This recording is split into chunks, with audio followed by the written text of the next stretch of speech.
بسم الله الرحمن الرحيم. الرحمن علم القرآن، خلق الإنسان علمه البيان.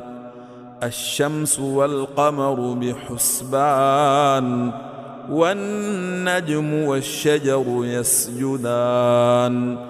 والسماء رفعها ووضع الميزان، ألا تطغوا في الميزان. وأقيموا الوزن بالقسط ولا تخسروا الميزان. والأرض وضعها للأنام، فيها فاكهة والنخل ذات الأكمام. والحب ذو العصف والريحان. فبأي آلاء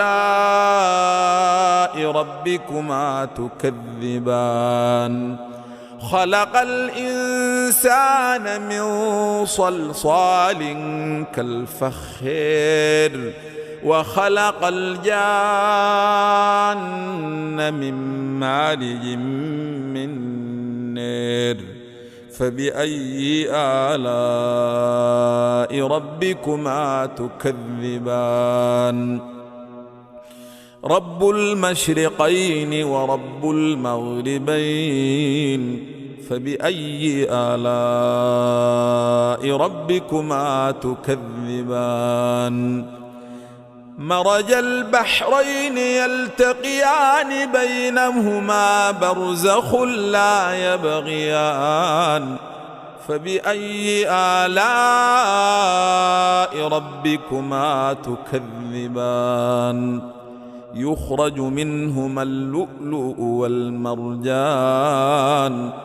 فبأي آلاء ربكما تكذبان؟ وله الجوار المنشآت في البحر كالأعلام. فبأي آلاء ربكما تكذبان؟ كل من عليها فان، ويبقى وجه ربك ذو الجلال والإكرام. فبأي آلاء ربكما تكذبان؟ يسأله من في السماوات والأرض، كل يوم هو في شأن. فبأي آلاء ربكما تكذبان؟ سنفرغ لكم أيها الثقلان.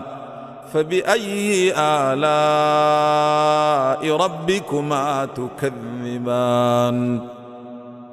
يا معشر الجن والإنس، إن استطعتم أن تنفذوا من أقطار السماوات والأرض فانفذوا، لا تنفذون إلا بسلطان. فبأي آلاء ربكما تكذبان؟ يرسل عليكما شواظ من نار ونحاس، فلا تنتصران. فبأي آلاء ربكما تكذبان؟ فإذا انشقت السماء فكانت وردة كالدهان. فبأي آلاء ربكما تكذبان؟ فيومئذ لا يسأل عن ذنبه إنس ولا جان. فبأي آلاء ربكما تكذبان؟ يعرف المجرمون بسيماهم، فيؤخذ بالنواصي والأقدام. فبأي آلاء ربكما تكذبان هذه جهنم التي يكذب بها المجرمون يطوفون بينها وبين حميم آن فبأي آلاء ربكما تكذبان ولمن خاف مقام ربه جنتان فبأي آلاء ربكما تكذبان ذواتا أفنان فبأي آلاء ربكما تكذبان فيهما عينان تجريان فبأي آلاء ربكما تكذبان فيهما من كل فاكهة زوجان فبأي آلاء ربكما تكذبان متكئين على فرش بطائنها من استبرق وجنى الجنتين دان فبأي آلاء ربكما تكذبان فيهن قاصرات الطرف لم يطمثهن إنس قبلهم ولا جان فبأي آلاء ربكما تكذبان كأنهن الياقوت والمرجان فبأي آلاء ربكما تكذبان هل جزاء الإحسان إلا الإحسان فبأي آلاء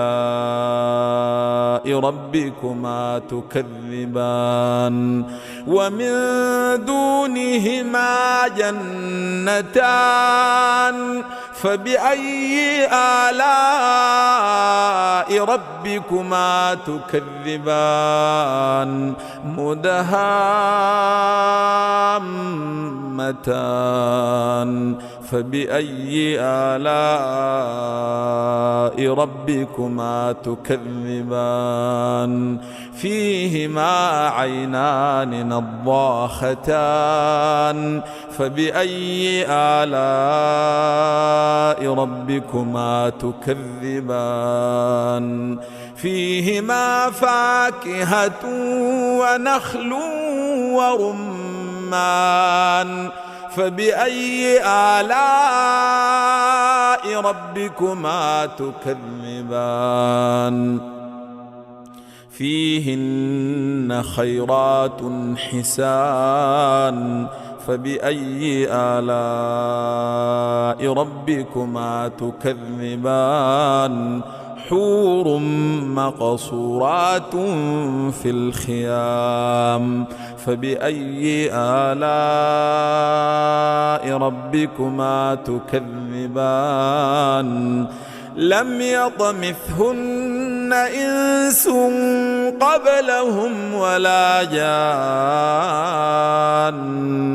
فبأي آلاء